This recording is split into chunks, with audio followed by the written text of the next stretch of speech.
going to be wrong. Hi, this video went through a rather large evolution. It kind of started as a Vulpix, and now it's a Nine Tails. Actually, is that making it seem better than it actually is? Maybe it's more like it was a Vulpix and now it's an Eevee. You know, two things that look kind of similar and are on kind of the same level, but are very different.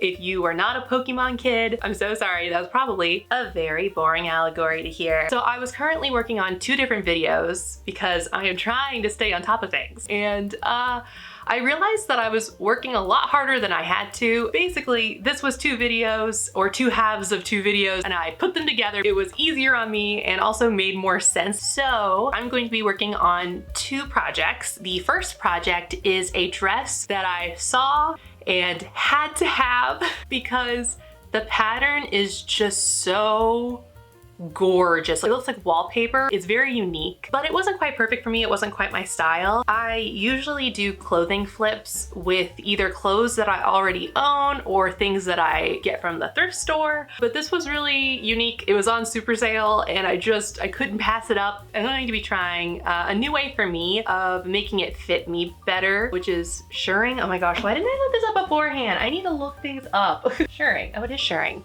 Cool. I think shearing is like a lamb. Yeah, that's what it is. And the second project is I have a lot of this leftover fabric that I don't particularly love, and I had made a shirt out of it. I had a bunch of yardage left, and so I thought I would just make a quick circle skirt out of it because I've been watching a lot of Morgan Donner and Rachel Maxey recently, and they inspired me. I now want a circle skirt. But I didn't like the color, so I decided to dye it. And then I found the shirt that I had made that I had never worn, and I decided to kind of alter that a little bit to make it go with the skirt and fit me a little bit better. I made like a Co-ord set this week as well. So let's get started.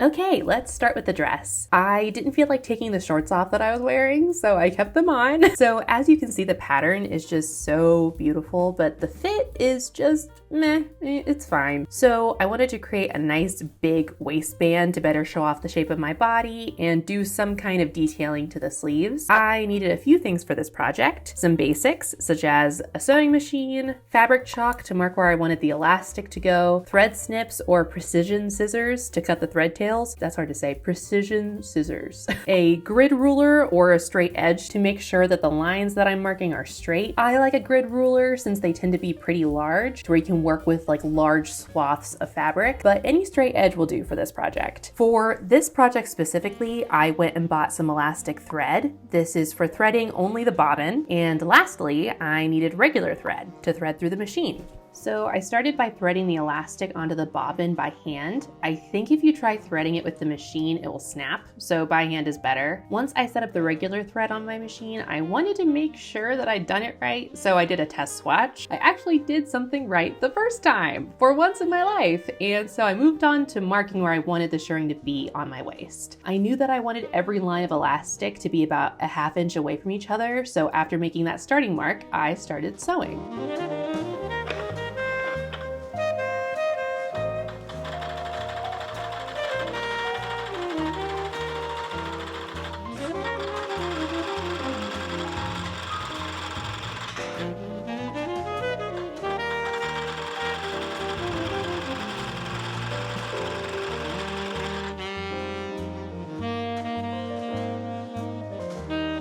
So I got to the point that I thought I would like, tried it on, and decided I wanted more. So I added a few more rows, and I ended up with 10 rows of shirring.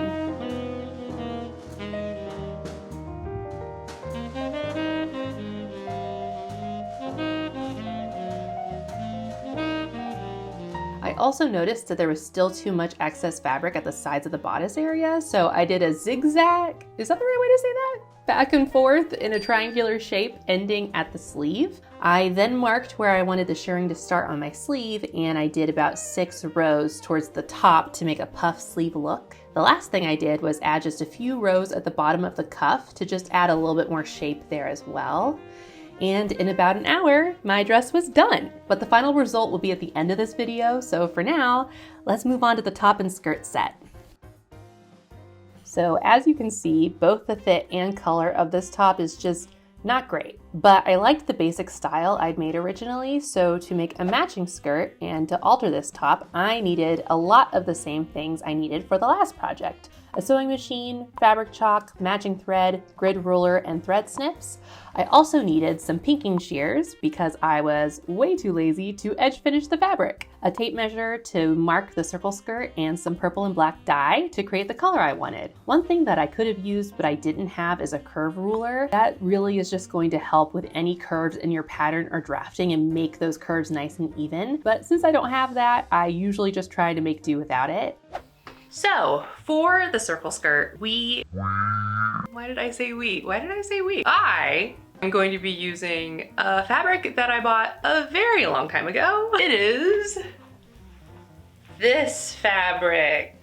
Ta-da! If wrinkly fabric upsets you, I'm sorry. I stashed this in a corner of my closet and have not looked at it in like 6 months. If you happen to have watched my Halloween video, you'll notice this. I made it to where I could undo it really easily.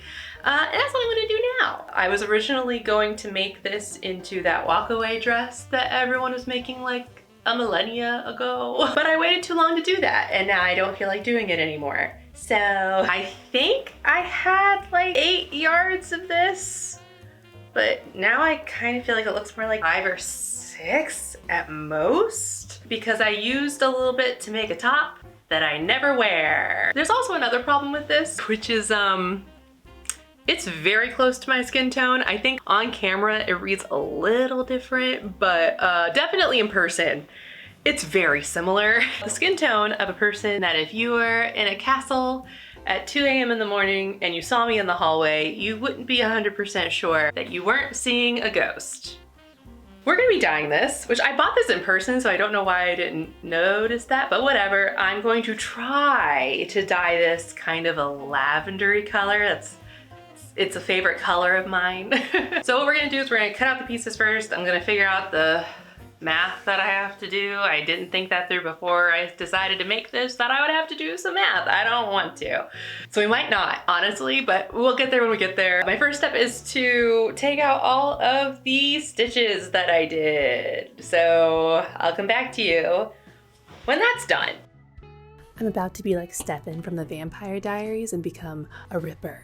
I'm a Ripper! A Ripper doesn't stop! A seam ripper, that is. And if you think I started watching the Vampire Diaries because of that Jenny Nicholson video, you'd be right.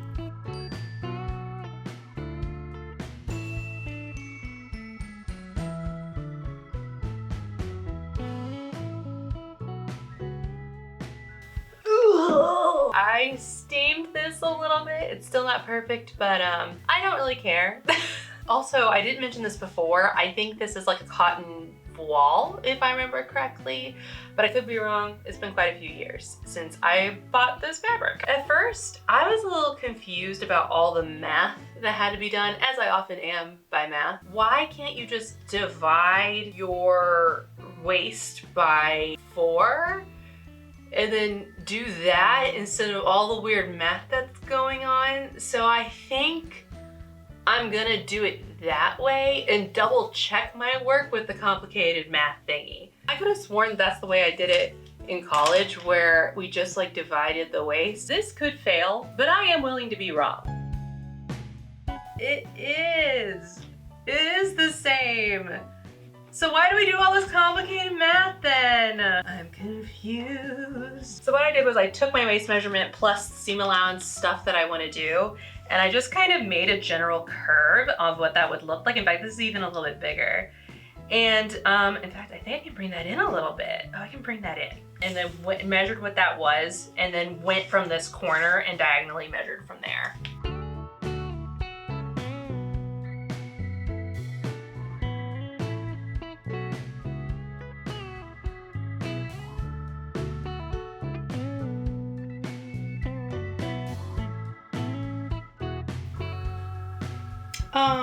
Yeah, this is definitely gonna fit. Why do we do it the complicated way? There's one part that's a little shorter than the rest, but we will figure that out when we get there. Cool. let's move on. Since I didn't have any fabric left for a waistband, I used some leftover linen from a previous project. I wanted to have a slight V at the front, and I apparently had a huge brain fart because I definitely didn't draft this correctly. There should be 2 pieces for the outer and inner waistband, but whatever, it kind of still worked. Then I started the dyeing process. I first dyed the pink fabric and added a bit of black to the purple in hopes of graying it out. That did not really end up working, but it was worth a try. Then I dyed the white waistband, adding a bit of red to that dye to try to color match it with the pink fabric, which worked perfectly. After sitting in the dye for 30 minutes, I let it all sit in its dye juices in trash bags for another 30 minutes. I heard somewhere that lets the dye really sink in and stay longer through washes. I don't know if that's true, but that's what I always do when I dye clothing, so I'm not gonna stop now.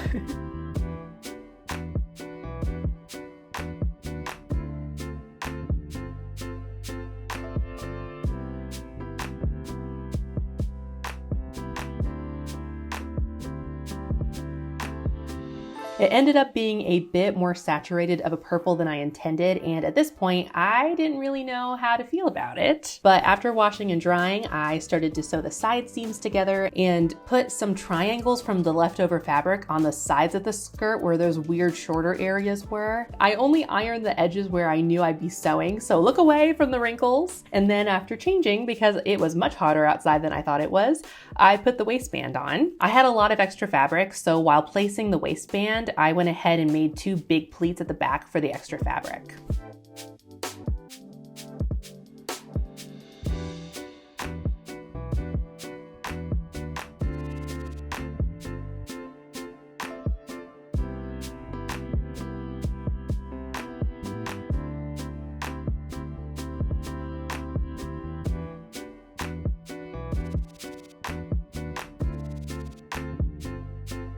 The next day, I made a curve where those triangles were to even out the hem.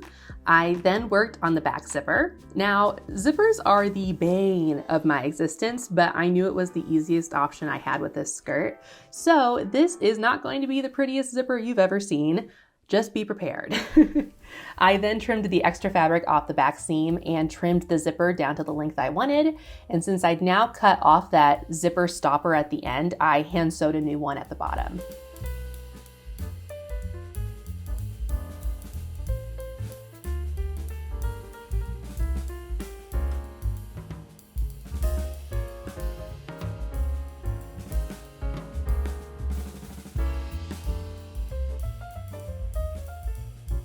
I then stitched the back seam, increasing my stitches to a basting stitch so I could easily cut those out over the zipper, and then brought them back down to a regular size stitch for the rest of the back seam.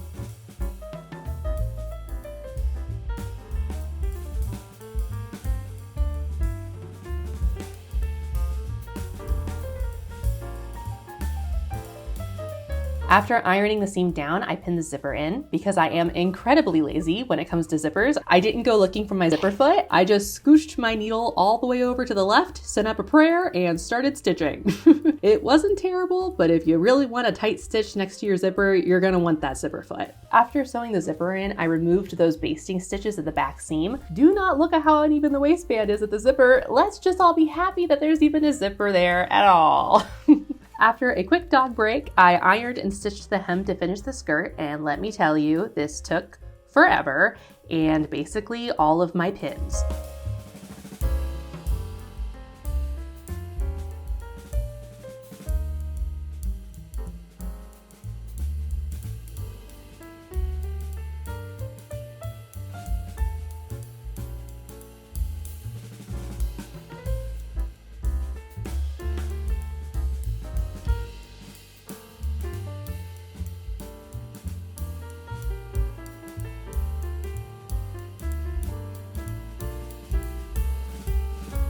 Then I had to do the small alterations to the top. I trimmed about 1.5 inches off the bottom, making sure to keep that cute curve on the sides that I'd made originally. I turned under and ironed the seam allowance since I would have to top stitch this in order to not take the entire thing apart. I then took the ties off the side seams so that I could wedge them between the back and front pieces and just have the side seams stay shut and just kind of have those ties there for aesthetic purposes and not have the openings at each side as I did before.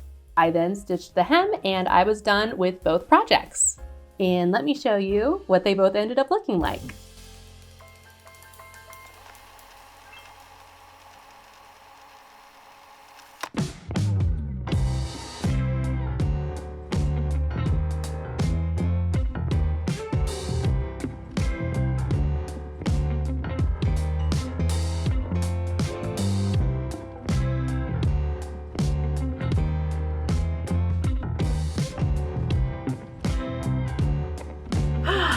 You can always tell when the humidity starts setting in because my hair is a barometer. Anyway, I did it. It's done. I'm literally going to wear this dress all summer. It just needed that little extra like oomph to kind of push it to where it'd be something that I would wear all the time. I'm finding more and more dresses and skirts that I love, probably because I'm doing more work now to make myself like them, as far as like sewing them, making them myself, changing what I have. I've always considered myself a pants person, but honestly these past few projects are kind of changing my mind on that. Of course, this way of taking a dress in isn't perfect for every kind of dress, but it's a great option for styles like this. As far as the top and skirt set, it's a little on the fancy side. It's funny that originally that fabric was going to be used for like the 50s walkaway dress, because now it still looks pretty late 1950s, early 1960s inspired, but at the same time it's not. It has this very modern look to it, which like if that's not my channel, I don't know what is.